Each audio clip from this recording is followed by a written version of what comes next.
Good morning. I came up here because I needed to feed the animals, and Raina's doing that for me now. But I also need to fill the water in my turtle tank, and I thought this would be a really good time to show the kids a real-life application of the stuff that they learn in their workbooks. So, proportions. This is an applicable math lesson for anybody, even adults. I use proportions all the time, and I tell them that I use them all the time. I really do. I try to use the things out of our workbooks, and I tell the kids, they're like, oh, you have those kids that are like, oh, we'll never use this in real life. Well, you probably won't, but your life's going to be really hard. So I tell them you should use them. You're going to be a more well-rounded adult, and I have used them in real life all the time, and I find that it is actually easier, makes my life a lot easier. So this is also a lesson for moms. So if you want to follow along with this is a really great lesson. This is kind of what your kids learn in your math classes with me. I take these real life situations and I put them to in the math reasoning class on Thursdays especially. So yes, I have COVID. I'm bored. So nobody freak out because it's going to be COVID filled here. But I had to feed the animals. So we will make sure that we super duper lysol this place and there's no COVID left. But I wanted to show you guys this. So mostly because I'm bored and I miss teaching your kids. So this is going to be applicable for anybody 5th grade and up, I would say, and maybe even younger if you're one of my homeschool kids. So because I try to let them experience this stuff a little quicker. Okay, so this is Tetra. You put Tetra in tap water to get the chlorination out of the water. But the instructions here say that I can only put, for every 10 gallons of water, I'm going to put 2 teaspoons of this Tetra in it to dechlorinate the water. So I want to know, my only jug that I could put water in is 2.5 gallons. And I want to know how many teaspoons I'm going to need. So if you're really good at math, you can look at this and you can say these are 2 equivalent fractions. This is a math problem and this is a math problem. And if I were to do this, it would be equal to this one. So 2 divided by 10 is a certain number, and this number divided by 2.5 is a certain number. But I don't know this number, so it's difficult to figure it out. So from here to here, I'm going to look at this and say they're equivalent fractions. So really I'm going to make my denominators equal. So if I go from 10 to 2.5, I'm going to be dividing by what I don't know.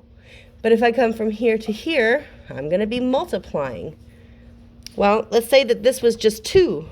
Well, 2 times 5 is 10.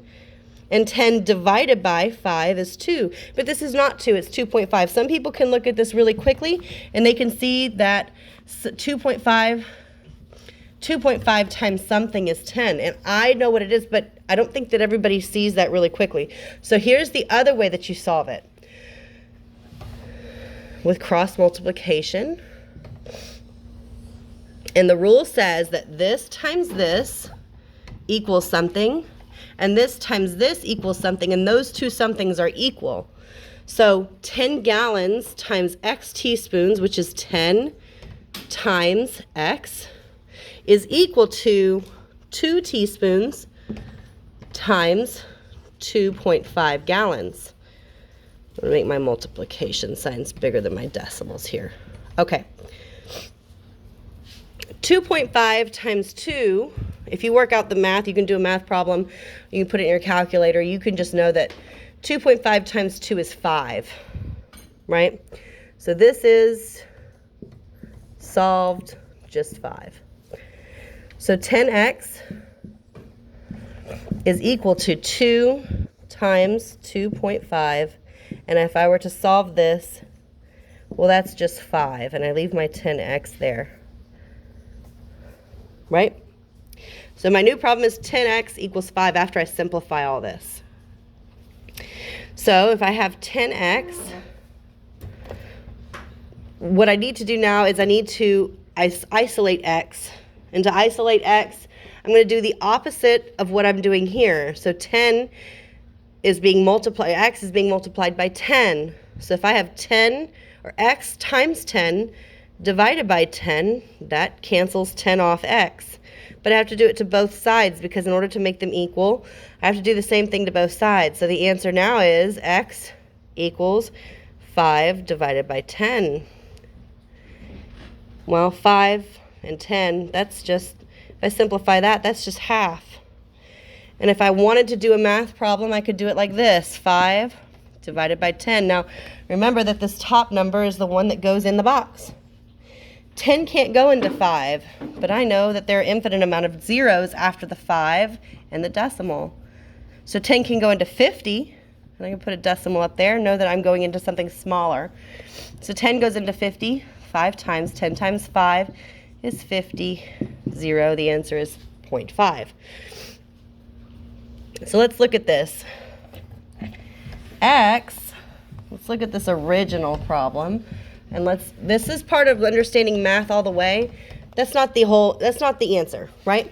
I know the answer, that's the answer. We just figured it out. X equals 0.5. And most parents and most kids in there, they're like, oh, that's the answer. Cool, now I know how much to put in my thing. But if I'm teaching a math lesson, I want to teach it proficiently.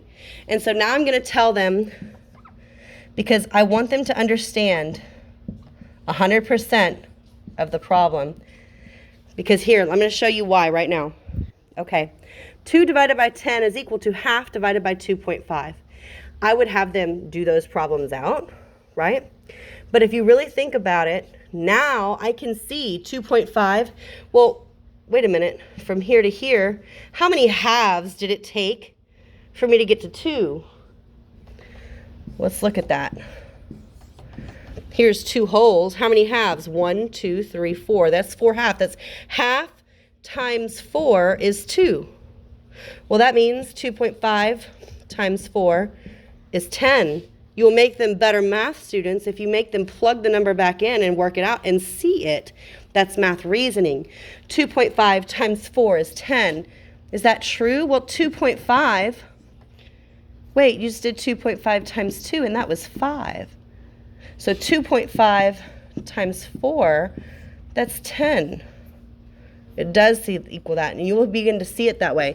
2.5, 1, 2.5, 4 times.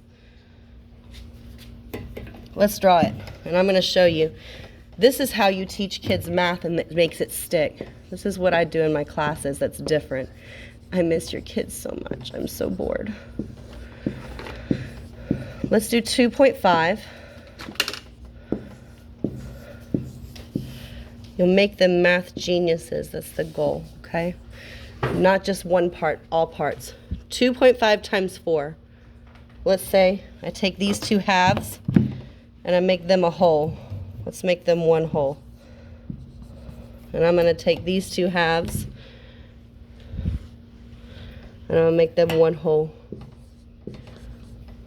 1, 2, 3, 4, 5, 6, 7, 8, 9, 10. Make them draw pictures. Make them plug it back in. They'll see it differently. And then the next time they see 2.5 to 10, they can solve it this way. It's to make them better math students. It's not about, math isn't about just getting the right answer. Math is about growing as a math student. And if you're not growing, don't do it. No, really do it, y'all. But seriously, if you're not growing, then you're just getting the answer. And this is what makes the math fun. They'll be like, oh, aha moment. Now when I see 2.5, oh, 2.5 times 2, I know that's half of 5 is 2.5. Okay, cool. Half of 5 is 2.5. Then this is times 4. Okay, well, if that's times 4. Let's say I don't know this 0.5. Watch what happens when I don't know this 0.5. Oh, 10, if this 2.5 times 4 is 10, then 10 divided by 4, that's this. Wait a minute, 2 divided by 4, I'm better at making equivalent fractions without doing all that extra work that I just had to do. I can do it the quick way now because I understand it. So 2 divided by 4, if I take 2 and I divide it into 4 parts, then I get half. There you go, folks. Make your kids a math genius.